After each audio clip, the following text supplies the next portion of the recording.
Dr. Reddick, please.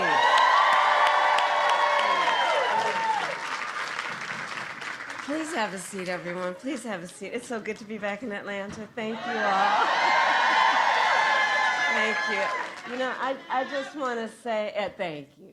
I want to say about Dr. Reddick, you know, some of you may have seen, I did an event last night with Oprah Winfrey,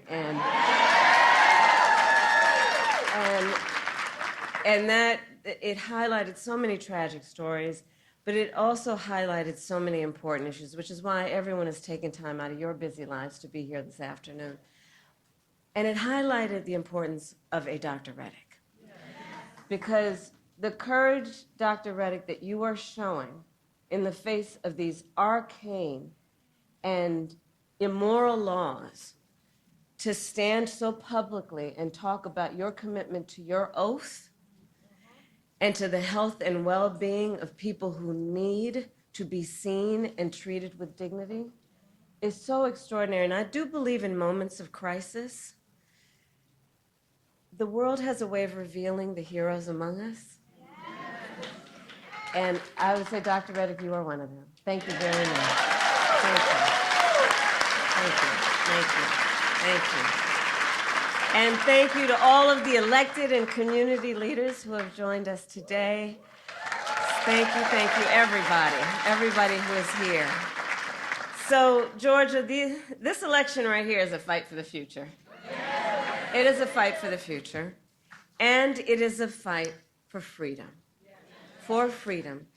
And we know in America, freedom is not to be given. It is not to be bestowed. It is ours by right. It is ours by right. And that includes the fundamental freedom of a woman to be able to make decisions about her own body and not have her government telling her what to do. Yes, we must trust women. And we all know how we got here. When Donald Trump was president, he hand-selected 3 members of the United States Supreme Court, the Court of Thurgood and RBG, with the intention that they would overturn the protections of Roe v. Wade. And as he intended, they did. And now more than 20 states have Trump abortion bans. Extremists that have passed laws that criminalize healthcare providers, doctors and nurses, and punish women. In 2 states of those states, they provide for prison for life. Prison for life for healthcare providers for simply providing reproductive care, the care they so earnestly and rightly believe must be delivered. All Trump abortion bans. And think about this. Many of these bans make no exception even for rape and incest. Now, many of you know I started my career as a prosecutor, specializing in crimes of violence against women and children. What many of you may not know is why. So when I was in high school, my best friend, I learned, was being molested by her stepfather. And I said to her, look, you got to come and stay with us. I called my mother. She said, of course she does. And she came and she stayed with us. And so I made the decision early in my life that I wanted to do the work that was about protecting the most vulnerable among us and doing the work that was about giving them dignity in the process. And so, well, thank everybody here for being here, standing in solidarity around the importance of that.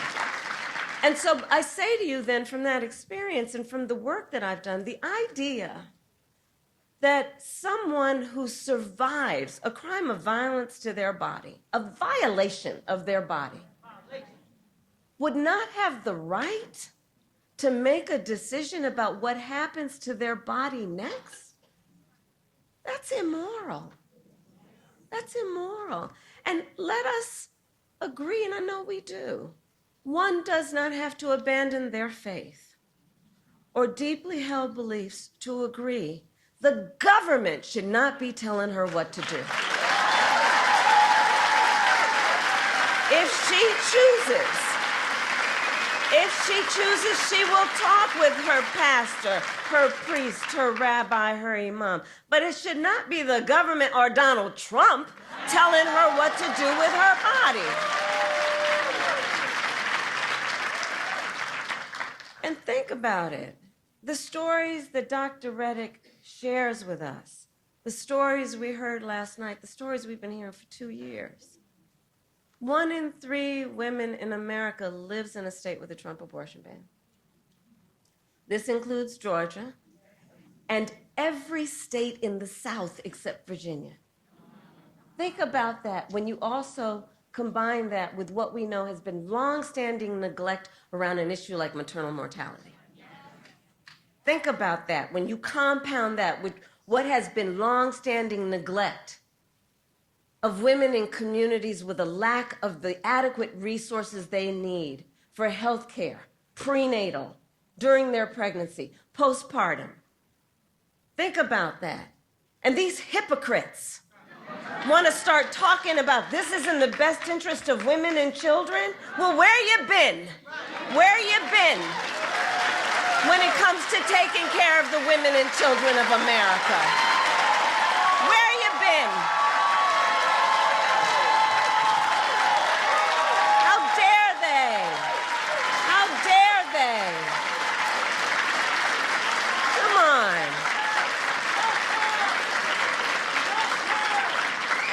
And we understand the impact of these bans and the horrific reality that women and families, their husbands, their partners, their parents, their children are facing as a consequence every single day. Since Roe was overturned, I have met women who were refused care during a miscarriage, wanted to have a child, suffering a miscarriage. I met a woman, I've actually met several, who were turned away from the emergency room. One at early stages after the Dobbs decision came down told me with tears, she was with her husband, about how only when she developed sepsis did she receive emergency care. Only when she developed sepsis did she receive emergency care. And now we know that at least 2 women, and those are only the stories we know, here in the state of Georgia, died because of a Trump abortion ban. One, and we heard about her story last night, a vibrant 28-year-old young woman. She was ambitious. You know, I talked with her mother and her sisters about her, and they described such an extraordinary life of a person. She was excited. She was working hard. She was a medical assistant. She was going to nursing school, raising her 6-year-old son. She was really proud that she had finally worked so hard that she gained the independence. Her family was telling me that she was able to get an apartment in a gated community with a pool for her son to play in. She was so proud, and she was headed to nursing school. And her name, and we will speak her name, Amber Nicole Thurman. Amber Nicole Thurman.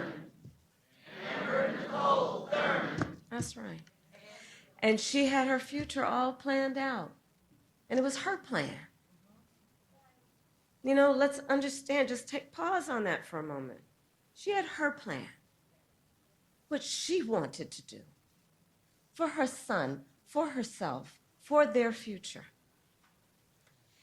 And so when she discovered that she was pregnant, she decided she wanted to have an abortion.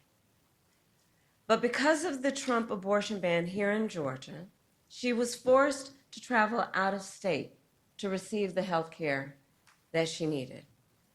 But when she returned to Georgia, she needed additional care. So she went to a hospital. But you see, under the Trump abortion ban, her doctors could have faced up to a decade in prison for providing Amber the care she needed. Understand what a law like this means.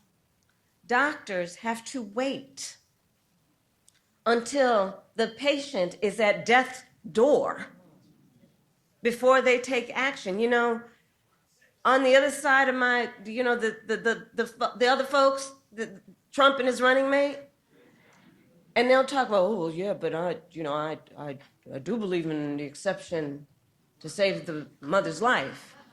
Okay, all right, let's break that down, shall we? Let's break that down. Let's break that down.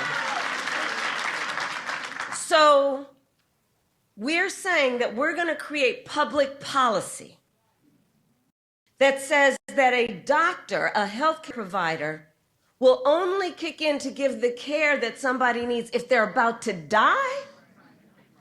Think about what we are saying right now. You're saying that good policy, logical policy, moral policy, humane policy is about saying that a healthcare provider will only start providing that care when you're about to die?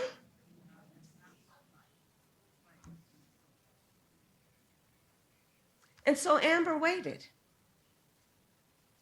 20 hours. 20 hours. Excruciating hours.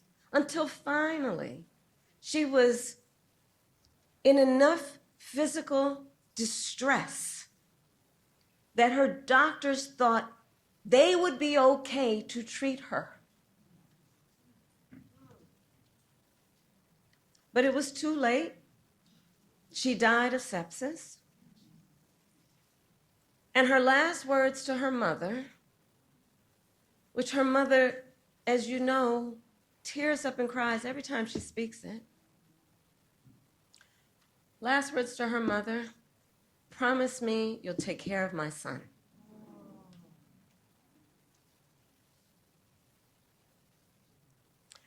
So I met last night and I spent time with Amber's mother and her sisters, and they spoke about Amber, a daughter, a sister, a mother, with the deep love that you can imagine, and how terribly they miss her. And their pain is heartbreaking.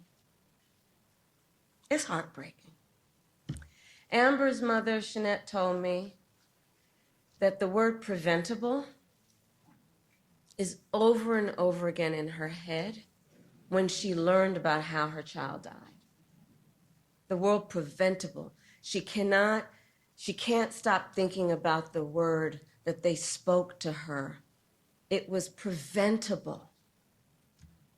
Because you see, medical experts have now determined that Amber's death was preventable. And through the pain and the grief of her mother, who courageously told her story, I promised her, as she has asked, that we will make sure Amber is not just remembered as a statistic. That she will not just be remembered as a statistic. So that people will know she was a mother and a daughter and a sister, and that she was loved, and that she should be alive today. And that she should be alive today. And many of us remember, there's so many leaders here, from 2 years ago when the Dobbs decision came down. We knew this could happen. There is a word preventable, and there is another word, predictable.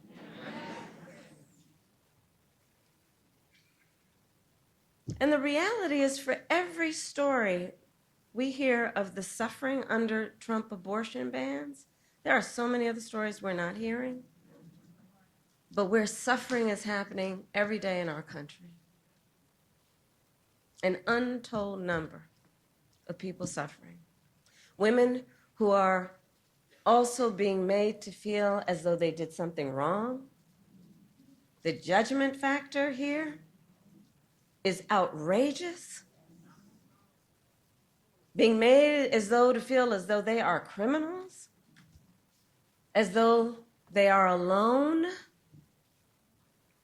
So to those women, to those families, I say on behalf of what I believe we all say, we see you and you are not alone, and we are all here standing with you. Standing with you. You are not alone.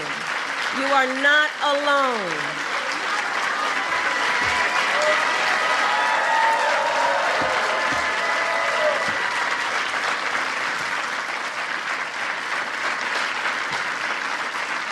So, George, we will not be silent. And we will not be silent. But this is a healthcare crisis. This is a healthcare crisis, and Donald Trump is the architect of this crisis.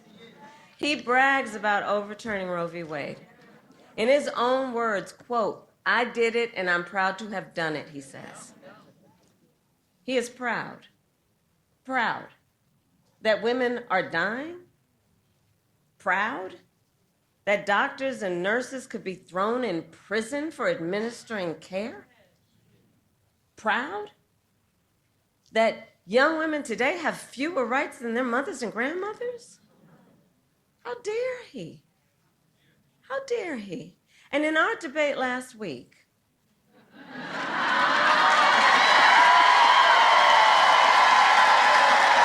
that was fun.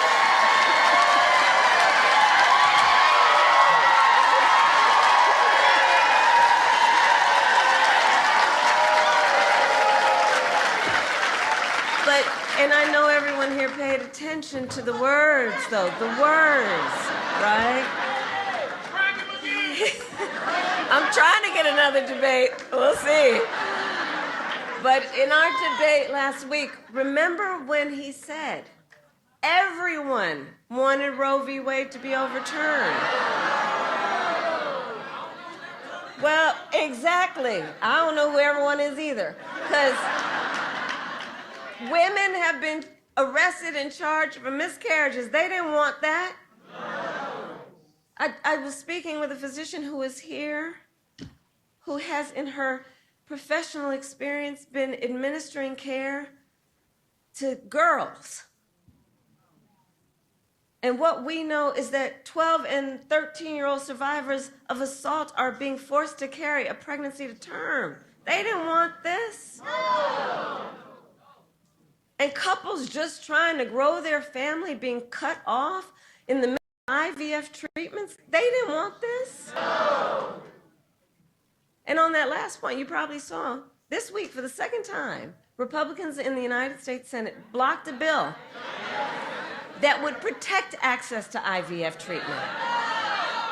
Now consider, among the multitude of ironies, the fact that on the one hand, these extremists want to tell women they don't have the freedom to end an unwanted pregnancy. And on the other hand, these extremists are telling women and their partners they don't have the freedom to start a family. Okay. And they want to restrict access to contraception as well. And now Donald Trump says that he would personally cast his vote in Florida, which is where he now lives, to support their extreme abortion ban, just like the one that is here in Georgia. And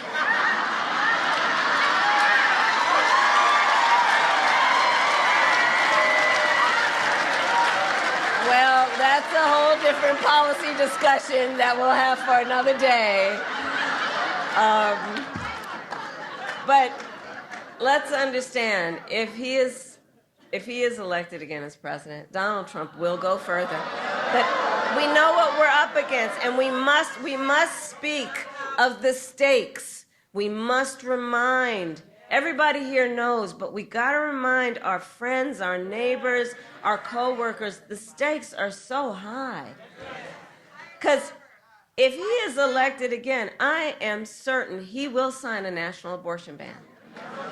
which would outlaw abortion in every single state. And he would create a national anti-abortion coordinator.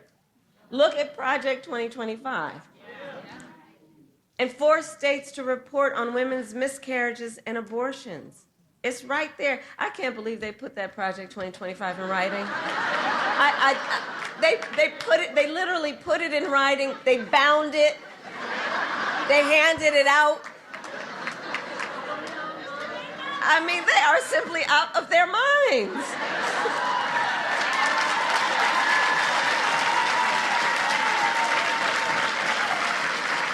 And it's clear that they just don't trust women.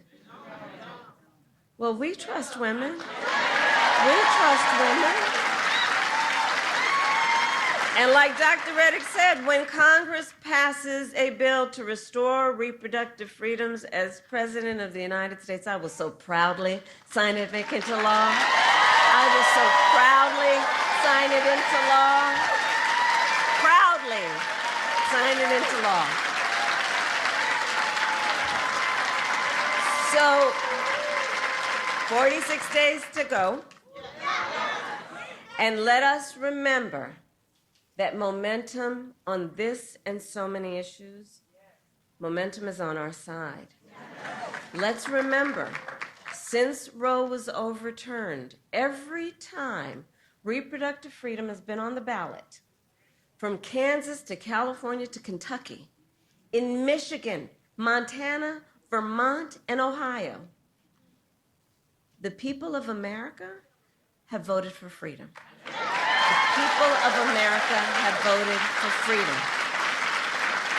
And not just by a little, but by overwhelming margins, from so-called red states to so-called blue states, providing and making clear also, this is not a partisan issue. This is not a partisan issue. And it is proving that the voice of the people has been heard and will be heard again. And will be heard again. So, 46 days to go in probably the most consequential election of our lifetimes. And with that, then, today I ask Georgia, are you ready to make your voices heard? Do we trust women? Do we believe in reproductive freedom? Do we believe in the promise of America? And are we ready to fight for it? And when we fight, we win. God bless you and God bless you.